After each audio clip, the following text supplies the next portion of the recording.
Film dibuka dengan memperlihatkan Dinda yang akan melahirkan. Dikarenakan suaminya yang bernama Dika sedang bekerja, Dinda diantarkan oleh sahabat Dika yang bernama Fikri dan Omen. Dan beberapa saat kemudian, Dika datang dan langsung menemani istrinya masuk ke dalam rumah sakit.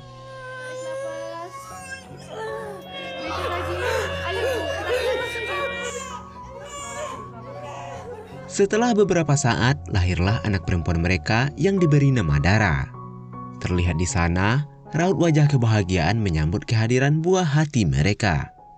Dengan lahirnya seorang anak terjadi perubahan besar dalam keluarga mereka. Namun yang merasakan perubahan itu hanyalah Dinda.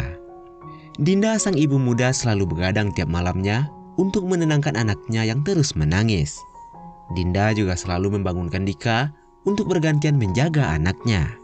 Tapi Dika justru mengabaikannya dan selalu saja memberi alasan kalau dia harus bekerja di keesokan paginya. Dan ketika pagi harinya, Dika dengan santainya melarang Dinda untuk begadang. Jangan begadang mulu bangun Moy.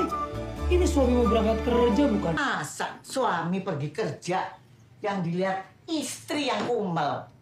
Nanti dari sikap Dika yang seperti ini tentunya membuat Dinda menjadi kesal. Tapi bukan itu saja yang membuatnya kesal, bahkan mertuanya pun juga menganggap dirinya seolah-olah tak becus menjadi seorang istri yang baik. Dika juga sering terlambat sampai di tempat kerjanya. Beruntungnya teman Dika yang kemayu ini sering membantu dia memberikan alasan ke bosnya. Temannya ini bernama Sanusi. Bos Dika memang dikenal sangat galak. Dia tidak akan segan memecat karyawannya ketika berbuat kesalahan, walaupun itu hanya masalah kecil. Dan hal itu terlihat ketika salah satu karyawan di sana terlihat tertidur dan dia langsung dipecat oleh bosnya. Selain galak, bosnya juga tidak suka melihat karyawannya tidak bekerja, walaupun kondisi restoran sedang sepi tidak ada pengunjung. Ya di PHK nih. Pamit ya guys. Iya. Good luck. Oh maaf Pak, saya begadang soalnya baru punya bayi. Kali ini saya maafin. Kamu nyusuin. Iya. Jangan-jangan kamu ini rebutan susu sama anak kamu, iya? Hah?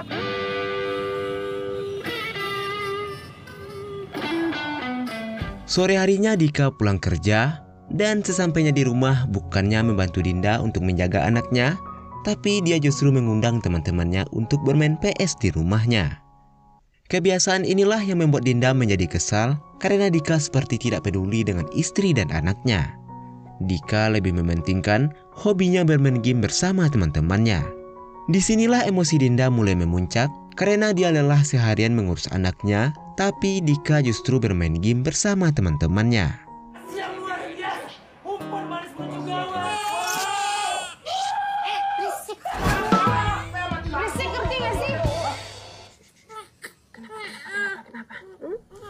Di keesokan paginya saat Dinda baru bangun dari tidurnya, dia dikagetkan ketika anaknya sudah menghilang. Dia pun menjadi panik dan langsung mencari anaknya. Dan beruntungnya saat melihat keluar ternyata anaknya sedang bersama ibu mertuanya. Kemudian Dinda langsung menghampiri mertuanya sambil menanyakan kenapa ibunya mengambil anaknya secara diam-diam. Mendengar hal itu, membuat ibu mertuanya malah mengomeli Dinda karena Dinda tidak menyadari ketika ibu mertuanya mengambil anaknya. Untungnya di saat itu ayah mertuanya menenangkan situasi agar tidak terjadi pertengkaran di antara mereka. Dan ayah mertuanya jugalah yang mencoba untuk menenangkan Dinda dari ibu mertuanya. Nah, di momen inilah Dinda mulai mengalami yang dimana dia akan merasa sensitif dalam hal apapun, emosinya naik turun dan mudah panik. Hal ini terjadi ketika dia merasakan kondisi yang sangat lelah dengan aktivitas mengurus anaknya. Tapi suaminya justru mengabaikannya, bahkan ibu mertuanya selalu saja menyalahkan dirinya. Di malam harinya, tepat di hari itu, anak mereka akan diimunisasi. Di malam itu, Dinda menunggu Dika pulang bekerja dan berharap bisa pergi bersama ke rumah sakit. Tapi setelah lama menunggu, Dika belum pulang juga. Walaupun sebelumnya Dinda sudah mengingatkan Dika kalau malam ini jadwal Dara untuk diimunisasi. Dinda juga sudah berulang kali menelpon Dika, namun HP-nya tidak aktif. Hingga akhirnya Dinda pergi ke rumah sakit sendirian tanpa ditemani suaminya. Sementara itu, ternyata Dika sudah pulang bekerja dan dia melupakan janji ke istrinya untuk membawa anaknya imunisasi. Dan saat itu Dika malah pergi ke rumah temannya untuk bermain game dan tak bisa dihubungi karena HP-nya kehabisan baterai dan sedang dicas. Di saat bersamaan ketika berada di rumah sakit, Dinda bertanya pada dokter tentang kondisinya yang tak stabil setelah ia mempunyai anak. Kemudian dokter memberitahu kalau Dinda mengalami baby blues. Hal inilah yang membuat perasaan Dinda sering berubah-ubah, dikarenakan kondisinya yang kelelahan mengurus anaknya. Setelah beberapa jam berada di rumah temannya, Dika mencoba melihat HP-nya dan baru mengetahui kalau dari tadi ternyata Dinda menghubunginya. Dika pun teringat kalau dia harus mengantarkan anaknya ke dokter untuk diimunisasi. Kemudian dia langsung pergi ke rumah sakit untuk menemui istrinya. Sesampainya di rumah sakit, ternyata anaknya sudah selesai diimunisasi. Dan terlihat Dinda sangat marah karena Dika mengabaikan kesehatan anaknya dan membiarkan Dinda pergi sendirian ke rumah sakit. Kemudian Dika terus mencoba untuk meminta maaf sambil menjelaskan kalau HP-nya kehabisan baterai dan dia pergi ke rumah Omen untuk menumpang mengisi baterai HP-nya. Dika yang terus diomeli membuatnya juga ikut terpancing emosi. Hingga akhirnya terjadi pertengkaran di antara mereka yang membuat keduanya saling meluapkan emosi. Yang mana Dinda berada di titik kelelahan karena mengurus anaknya seharian. Padahal seharusnya Dika yang sebagai suaminya bisa membantunya untuk mengurus anaknya. Tapi di sini Dika bukannya mengerti dengan kondisi istrinya, dia justru meluapkan emosinya dan mengatakan dia juga lelah seharian bekerja untuk Dinda dan anak mereka. Dari pertengkaran di antara mereka, kemudian tanpa sadar, keduanya saling berucap untuk bertukar peran agar mereka bisa saling merasakan peranan masing-masing. Yang dimana Dinda berucap agar Dika bisa menjadi dirinya yang sibuk mengurus rumah tangga sendirian. Sedangkan Dika berucap agar Dinda bisa merasakan bisa menjadi dirinya yang tertekan akibat pekerjaan. Kamu jadi aku biar kamu tahu peranan aku. Ayo! Ayo! Biar lo rasain jadi suami.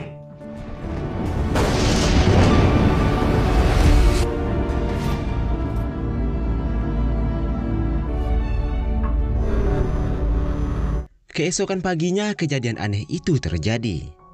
Karena apa yang mereka ucapkan semalam kini menjadi kenyataan. Yang mana mereka benar-benar telah bertukar jiwa. Dinda berada di tubuh Dika, sedangkan Dika berada di tubuhnya Dinda.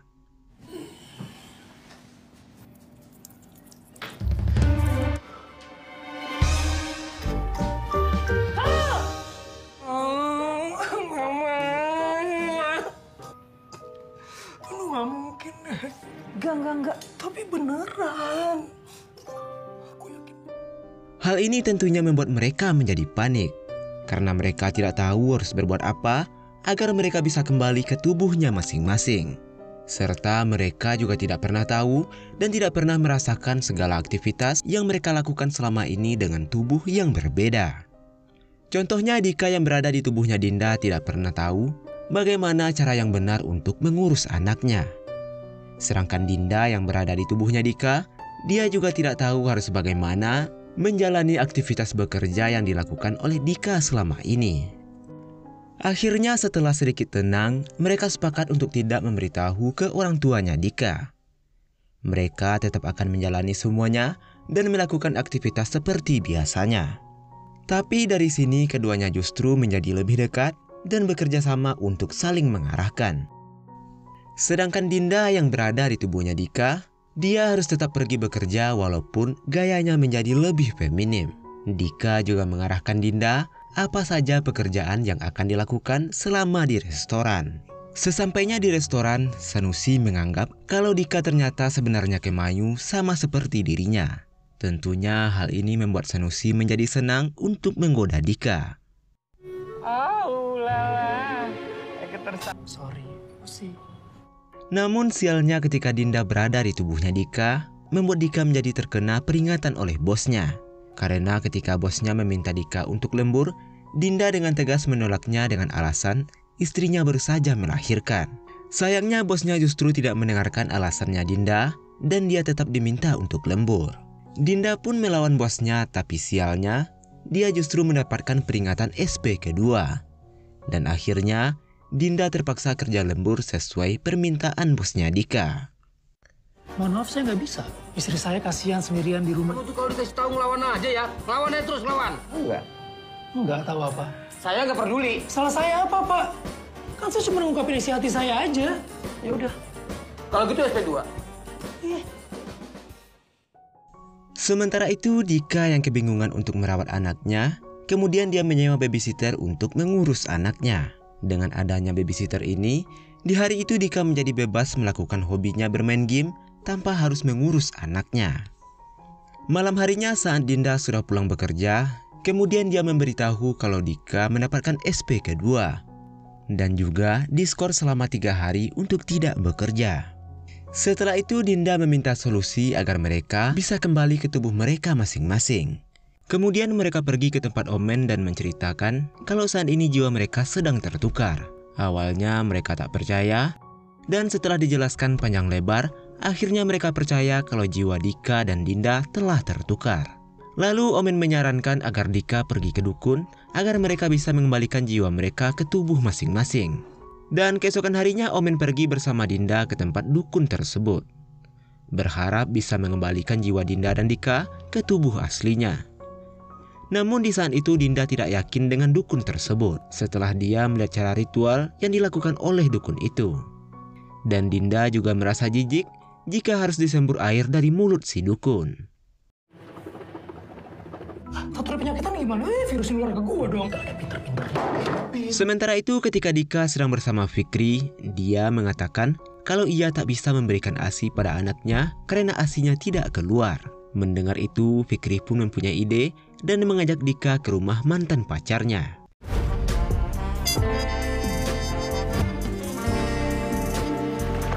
Setelah memperkenalkan Dika pada mantan pacar Fikri yang bernama Poppy, mereka lalu mengatakan kalau tujuan mereka ke sana yaitu meminta ASI teh Poppy untuk anaknya Dika. Setelah mendengar penjelasan mereka, teh Poppy dengan senang hati memompakan ASInya. Tapi tentunya ASInya dipompa oleh teh Poppy dan bukan dipompa oleh Fikri. Setelah mendapatkan ASInya teh Poppy, mereka pun pulang ke rumah. Saat akan memberikan ASI pada anaknya, sang mertua sempat melarangnya memberikan ASI orang lain untuk cucunya. Tapi Dika tidak mendengarkan ibunya, karena baginya ASI siapa saja tidak masalah, yang penting anaknya tidak kelaparan. Dan di saat bersamaan, Dinda pulang dan melihat Dika akan memberikan susu ke anaknya. Lalu ia menanyakan apakah itu susu formula atau ASInya.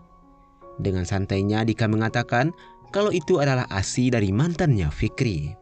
Mendengar itu tentu saja membuat Dinda menjadi sangat marah, karena dia tidak ingin anaknya sembarangan meminum ASI orang lain.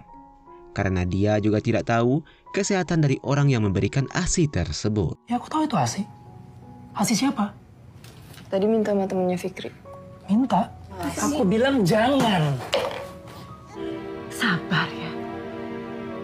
Melihat apa yang dilakukan Dika membuat ibunya menjadi heran, karena ibunya menganggap marahnya Dika itu sudah keterlaluan. Setelah itu Dinda mengambil anaknya dan pergi ke kamarnya.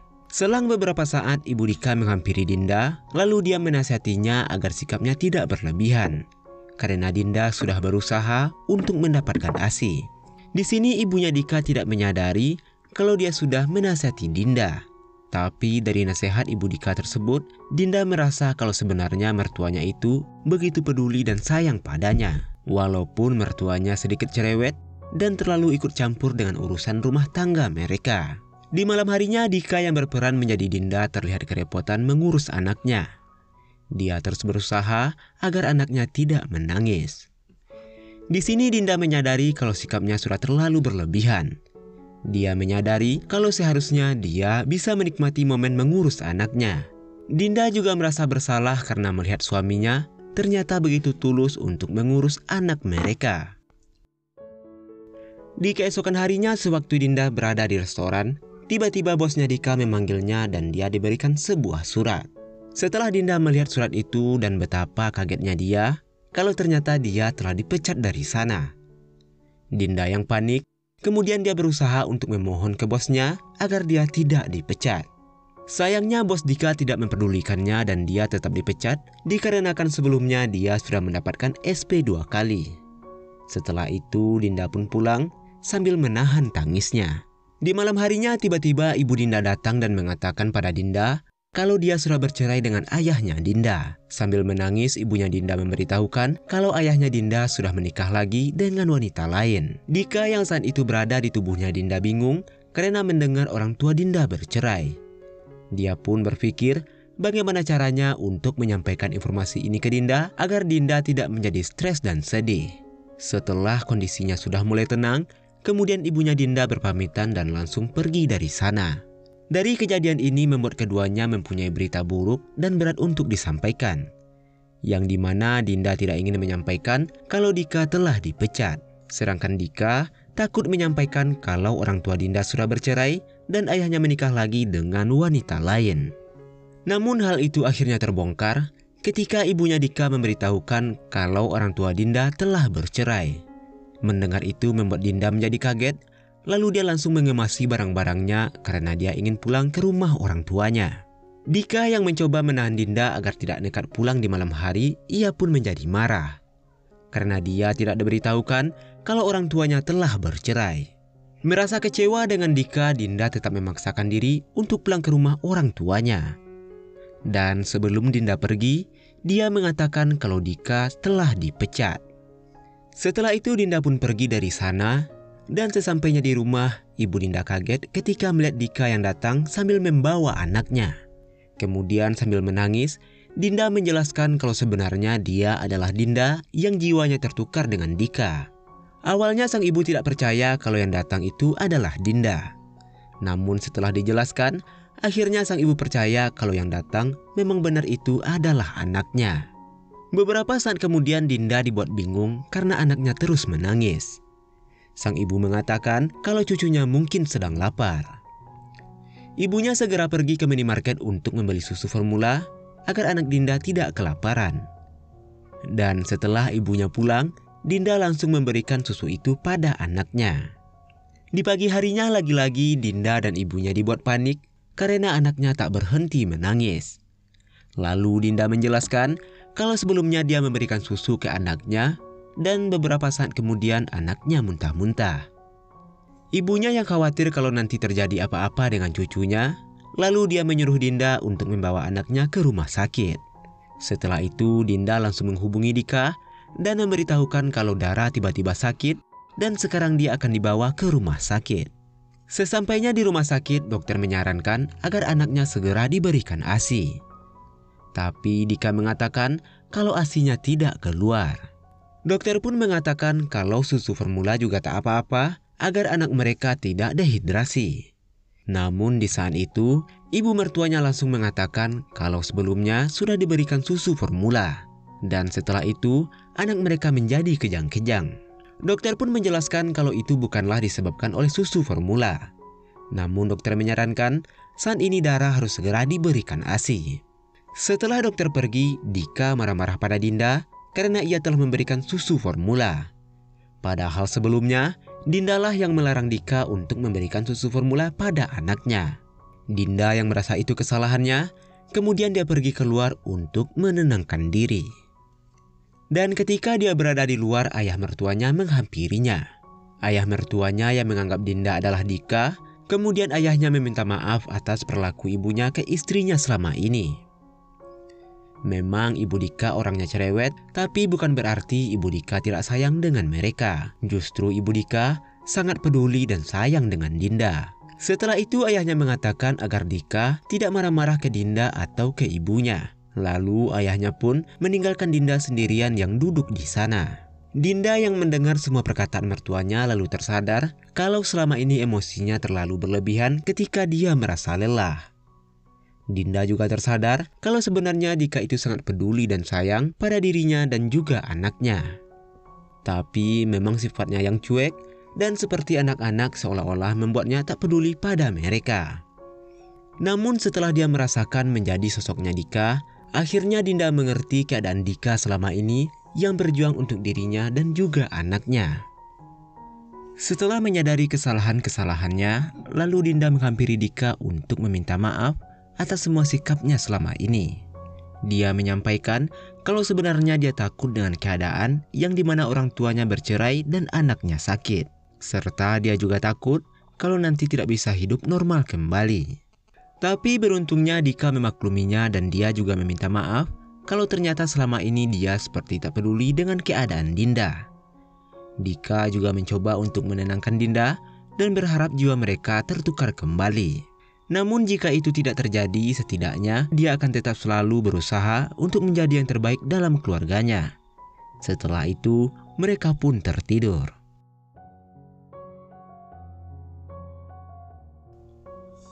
Keesokan harinya saat itu tanpa mereka sadari kalau jiwa mereka sudah kembali ke tubuh masing-masing. Suster yang memberitahukan kalau suhu anaknya sudah kembali normal. Dinda pun menjadi tambah senang saat ia menyadari kalau sekarang jiwa mereka telah tertukar dan kembali ke tubuh masing-masing. Lalu, film pun berakhir.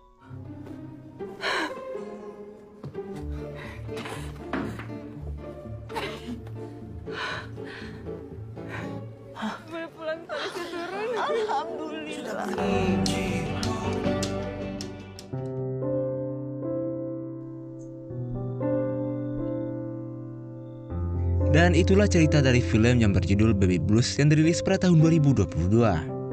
Semoga cerita ini bisa diambil sebagai pelajaran. Dan akhir kata, Mimin ucapkan terima kasih. Jaga terus kesehatanmu. Sampai jumpa di video selanjutnya. Dan wassalamualaikum warahmatullahi wabarakatuh.